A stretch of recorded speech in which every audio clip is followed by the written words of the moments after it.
Amigos, estamos recebendo a nossa amiga querida, a Beth.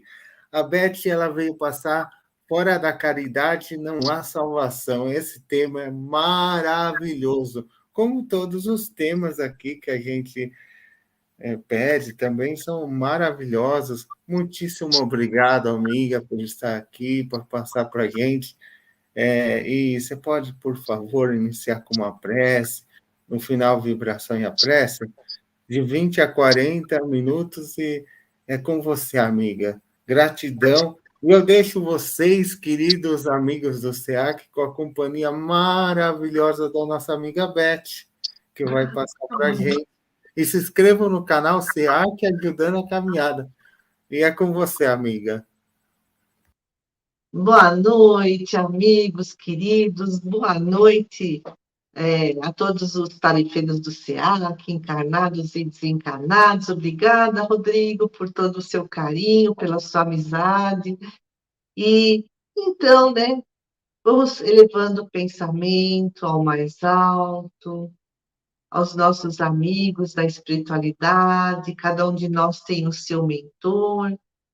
Tem também os mentores da tarefa, o mentor do SEAC, que eles possam estar aqui nos amparando nesses próximos instantes, para que possamos entender um pouco mais os ensinamentos do Cristo.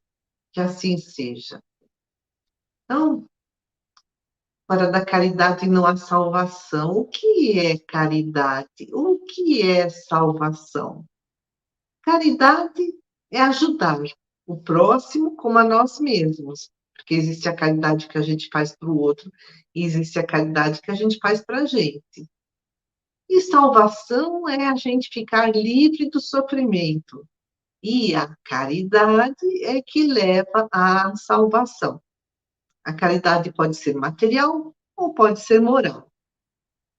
No Evangelho segundo o Espiritismo, no capítulo 13, item 9, tem a instrução do Espírito chamado, que ela se dá o nome de Irmã Rosália. Ela trouxe essa mensagem em 1860, lá em Paris, e que ela fala a caridade material e a caridade moral. E ela explica que toda religião tem dois preconceitos, ou seja, duas recomendações.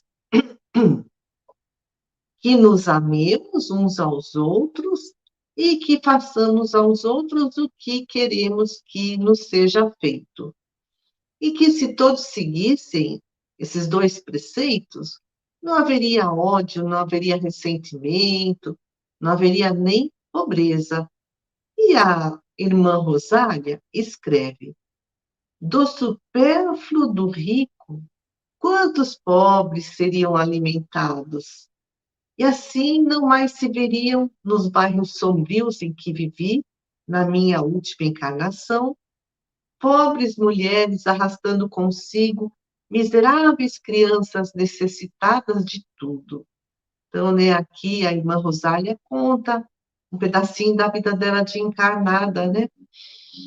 E ela fala que a caridade moral materialmente nada custa, que a gente não está doando nada de bens materiais, de dinheiro, mas a caridade moral, diz ela, é a mais difícil de ser praticada.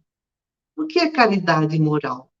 E aí ela diz, vos suportardes uns aos outros. E ela continua, e é o que menos fazeis nesse mundo inferior em que estáis momentaneamente encarnados. Há grande mérito em saber calar, para que o outro mais tolo possa falar. Então, ela, né, nos recomenda fazer-nos de surdos quando recebemos uma ironia, não ver o sorriso de desdém, né, da pessoa que se sente superior, mas que, como o espírito, ainda está muito atrasada. Ela fala para a gente não se incomodar com as faltas alheias, isso também é caridade moral. Para a gente não desprezar o pobre, o mendigo, que esse pobre, esse mendigo, pode ter sido um amigo de outras encarnações e que agora, né, nessa passagem pela Terra, está no momento, numa posição materialmente inferior. E a irmã Rosália conta que quando ela estava encarnada, ela ajudou um pobre aqui na Terra, mas que agora, ela estando no plano espiritual, ele está tão acima dela que ela é que lhe pede ajuda. E o espírito Meimei, no livro Ideal Espírita, a Psicografia de Chico Xavier, no capítulo 5, Espera e Ama Sempre, também nos faz algumas recomendações sobre como sermos caridosos. E ela fala assim: olha, diante da aflição, sorria em silêncio, e aí a aflição vai embora. Diante das ofensas, desculpa o outro. A gente não sabe quais são as necessidades dele, então não alimente mágoas. Se queremos paz, então nós precisamos também doar essa paz para o próximo. E ela fala assim: se alguém nos agride, a gente se sente angustiado. No entanto, diz a Meimei, auxilia muitas vezes antes de reprovar uma só. Mas a gente faz o contrário, né? A gente reprova sempre e auxilia de vez em quando, né? E a Meimei faz uma comparação entre a natureza e nós. Então, ela fala assim, sabe, o charco, o pântano, está enlameado porque ninguém o secou. O deserto está árido porque ele não recebeu água. Ninguém corrigiu, ninguém socorreu o charco ou o deserto. Por isso, né, pensemos na necessidade do outro. Auxiliemos o outro em vez de sentir ódio dele, em vez de ficarmos irritados. Por isso que a Meimei fala assim: espera e ama sempre. Por quê? A árvore, quando podada, dá ainda mais frutos. E ela fala assim, sabe, a noite escura, né?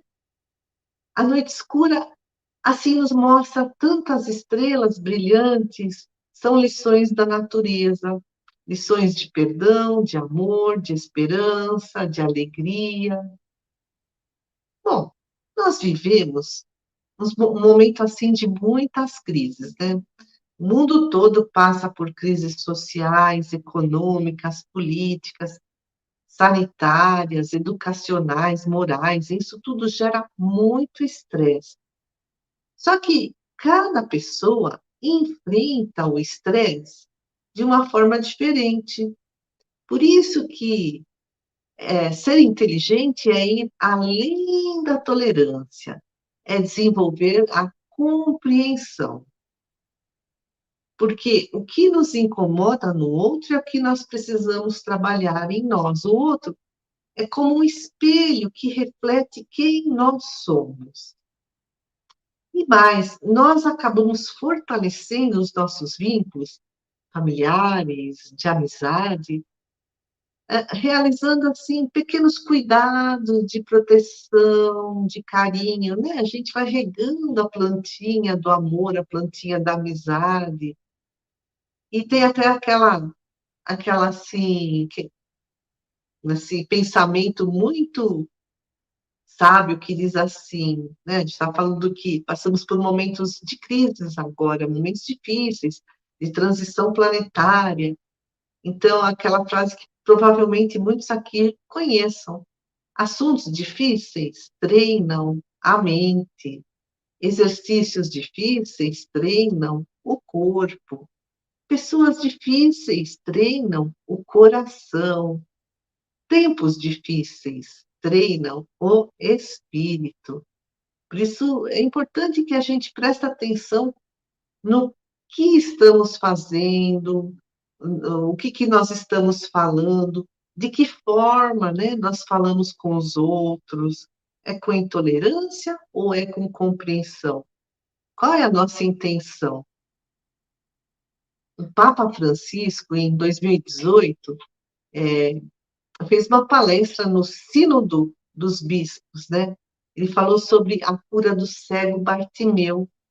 Está lá em Marcos, né? Evangelista Marcos, no capítulo 10, versículos 46 a 52, onde nós lemos: Entretanto, chegaram a Jericó, Jesus e os discípulos, né? Quando mais tarde ele, Jesus e os discípulos deixavam a cidade, seguia-os grande multidão. E aconteceu que um pedinte cego chamado Bartimeu, filho de Timeu, estava sentado junto à estrada. Ouvindo dizer que era Jesus de Nazaré, começou a clamar: Jesus, filho de Davi, tem misericórdia de mim. E muita gente o repreendeu para que ele se calasse, mas ele clamava cada vez mais alto: Filho de Davi, tem misericórdia de mim. Aí Jesus parou e disse aos discípulos: chamem-no. E aí, quando ele chegou perto de Jesus, Jesus lhe pergunta: que queres que te faça? E ele falou: quero ver. E Jesus o curou. E Bartimeu foi atrás de Jesus pela estrada afora. E aí o Papa Francisco comenta que o Bartimeu estava sozinho na estrada, né? Longe de casa, longe de seu pai. Ele não era amado, estava cego e abandonado. Não tinha ninguém para ouvi-lo, né? Ele chamava Jesus: ó, fica quieto, né? Mas Jesus ouviu o seu grito e quando o encontrou, né, deixou-o falar e então o curou. E nós temos a caridade do ouvir, ouvir com amor, ouvir com paciência, seguindo o exemplo do Mestre. Jesus foi ao encontro da necessidade de Bartimeu, perguntando: o que você quer? E nós, né? Nós vamos ao encontro dos anseios, das necessidades do outro, sem impor as nossas vontades, sem perguntar, assim, sem perguntar assim, sem impor, né, a nossa vontade, sem passar a receita do bolo, mas perguntando: o que você quer? O que você precisa? Isso é caridade moral. E Jesus nos ensinou a amar o próximo como a nós mesmos. Ou seja, é, é assim, o nosso caminho da evolução é a caridade. A caridade ao próximo e também a caridade para conosco. Nossa vida está difícil, a nossa convivência está difícil, a forma como convivemos com o outro é a forma como convivemos conosco. De que forma nós nos tratamos? Nós respeitamos os nossos limites? Nós conhecemos as nossas fraquezas? Como é que lidamos com as nossas emoções? Quando a gente sente raiva, medo, tristeza, a gente fica engolindo, fica se condenando ou a gente aceita para entender o que está sentindo? E que significado damos a essas emoções? Que significado damos à dor? É castigo de Deus ou é oportunidade de aprendizado? Quando entendemos, né, o que é a dor, o que a dor vem nos ensinar, ou seja, quando entendemos que a dor é o nosso personal training, né, espiritual, vamos dizer assim, a gente consegue enfrentar melhor as dificuldades, a gente aprende mais depressa o que aquela lição veio nos ensinar. Então, tem pessoas que caem sempre, né, na mesma situação difícil.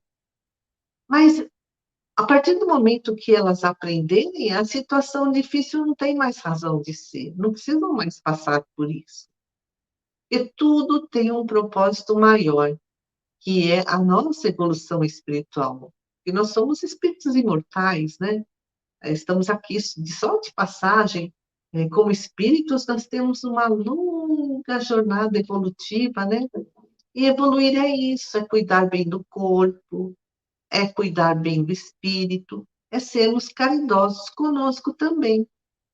Cuidar do corpo é cuidar, né, das coisas materiais para nossa sobrevivência, e é cuidar do corpo físico, é cuidar do planeta, é cuidar das nossas finanças, e cuidar do espírito, é cuidar do nosso psíquico, do nosso intelecto, das nossas emoções, dos nossos sentimentos, cuidar assim da nossa espiritualidade, que é a nossa ligação com o divino transcendente e imanente.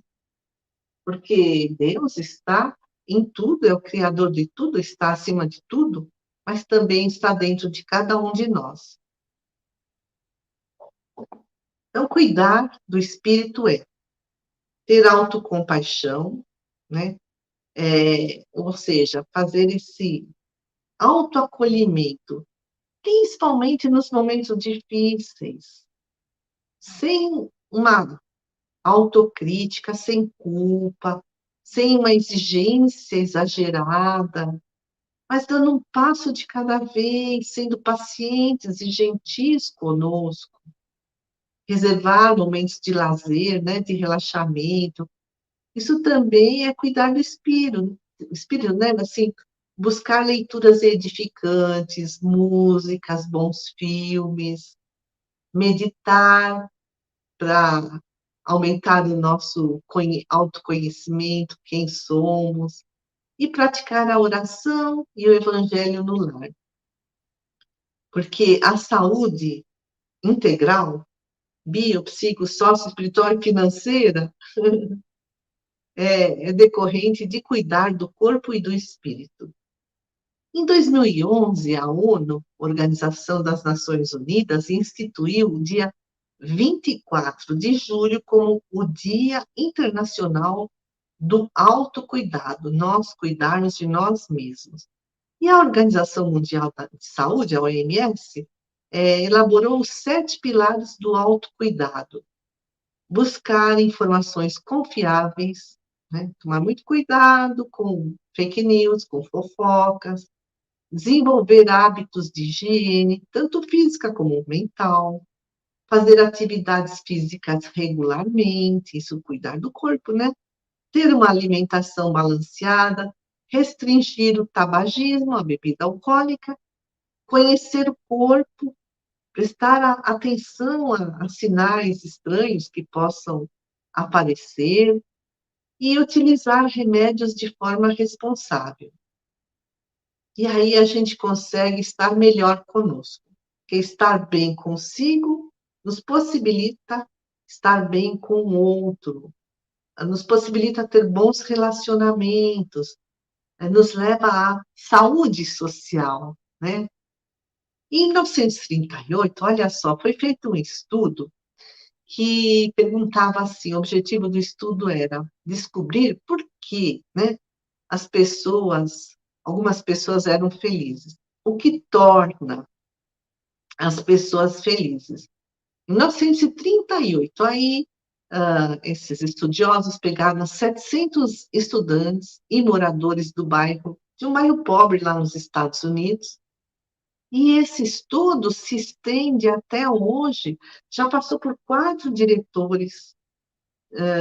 Os primeiros participantes foram 1.000 homens e mulheres, né, a partir desses 700 estudantes e moradores de rua, né? Mas, olha, são mais de 80 anos de estudos em que todas essas pessoas tiveram um acompanhamento do seu estado físico e psicológico, e qual a conclusão que eles chegaram? Que a causa da felicidade está nos bons relacionamentos. O que é desenvolver bons relacionamentos? Tem tudo a ver com a caridade moral. É desenvolver empatia, entender o outro, procurar entender o que ele sente, o que ele pensa, ser um bom ouvinte, ter paciência, compreensão, alteridade, né? Então, alteridade é aceitar que o outro é diferente de mim, sem julgamento, sem preconceito, sem intolerância.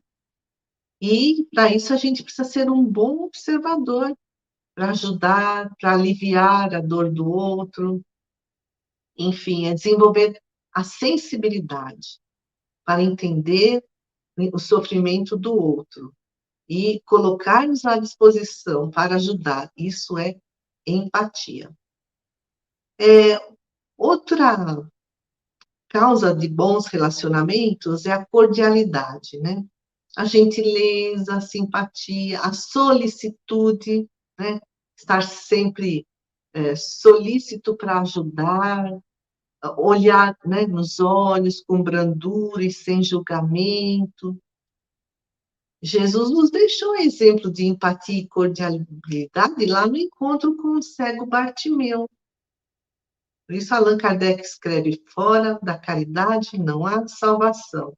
É a caridade para com os outros que gera bons relacionamentos. E esses bons relacionamentos revertem em prol do nosso bem-estar, dessa felicidade. E aí a gente pode se perguntar: até que ponto nós já conseguimos sair da nossa concha, né? Na concha de egoísmo, de indiferença, de insensibilidade? Até que ponto nós conseguimos sair dessa concha e ir em direção às necessidades do próximo? Seja um familiar, próximo ou distante, seja um vizinho, seja um morador de rua, seja um amigo. O Espírito Hermance Dufour, boa noite, Fátima, no livro Reforma Íntima Sem Martírio, psicografia de Vanderlei Soares de Oliveira, diz que a vontade é o comando maior, é o chefe da nossa mente, e que os nossos pensamentos estão subordinados à vontade, à nossa vontade. A função dos pensamentos qual é? A gente faz avaliações, a gente aprova, desaprova, a gente escolhe, né? Tudo isso para escolher. Por isso, os nossos pensamentos precisam ser muito bem vigiados. Existe o interesse pessoal, né? E existe esse interesse pessoal, ele se origina, né, aqui na nossa mente, nas nossas emoções. E o interesse pessoal, o que eu quero para mim, o que eu gosto para mim, o que eu desejo, faz parte do nosso progresso. O problema é o excesso de interesse pessoal. Tudo para mim, né? A irmã Dufour escreve: lutamos há milênios com a força descomunal do interesse pessoal exagerado, que dirige até mesmo a maioria de nossas escolhas. Por exemplo, ela né, coloca aqui umas situações. Quando o nosso interesse né, nosso interesse pessoal é contrariado, a gente fica magoado. Quando o nosso interesse pessoal é ferido, a gente fica melindrado. Quando o nosso interesse pessoal é ameaçado, a gente se sente inseguro. Quando a gente é traído, a gente fica revoltado. Quando a gente é lesado, a gente quer revidar.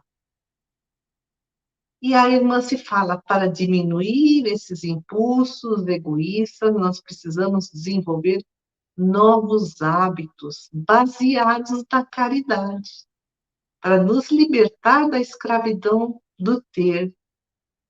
E aí, como a gente desenvolve esses hábitos? Treinando a empatia, procurando, né, aprender a ouvir o outro com atenção, com respeito, com caridade, respeitar a vida alheia, ter cautela nas palavras que falamos aos outros, ter sensibilidade diante do sofrimento dos outros, ser solidário, né, estar pronto para ajudar. E ela fala: tudo isso são ensaios de qualidades superiores, de virtudes, né? Que transformam o interesse pessoal em interesse universal, que transformam esse interesse pessoal exagerado egoísmo, ganância, orgulho, vaidade exagerada, em altruísmo, em amor. E aí nós iremos aos poucos nos libertando do egoísmo e do orgulho, que são pais de todos os vícios, né? E aí nós caminharemos, né, de uma forma mais segura a nossa salvação, rumo à nossa salvação, a nossa iluminação interior. Então, façamos uma vibração, porque a vibração também é caridade moral, né?